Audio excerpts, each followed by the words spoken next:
વડોદરા પોલીસે દંડને બદલે હેલ્મેટનું વિતરણ કર્યું. રાષ્ટ્રીય માર્ગ સલામતી નિમિત્તે અનોખી પહેલ. સુરત જિલ્લા પોલીસે રાષ્ટ્રીય માર્ગ સલામતી મહિના નિમિત્તે એક અનોખી પહેલ કરી છે.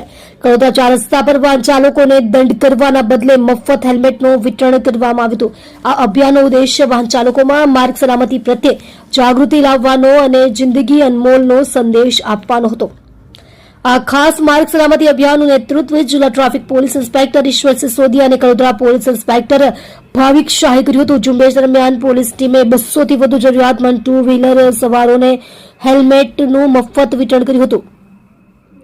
હેલ્મેટ પહેરવા ઉપરાંત ડ્રાઈવરને ગતિ મર્યાદા અને ઝેબ્રા ક્રોસિંગ જેવા ટ્રાફિક નિયમોનું પાલન કરવાની પ્રતિજ્ઞા પણ લેવડાવવામાં આવી હતી.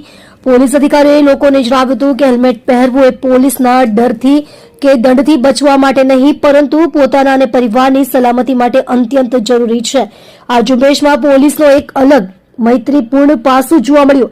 અધિકારીઓએ વ્યક્તિગત રીતે વાહન ચાલકોને હેલ્મેટ પહેરાવવાનું શીખવ્યું અને તેમને સલામત રીતે વાહન ચલાવવા માટે પ્રોત્સાહિત કર્યા.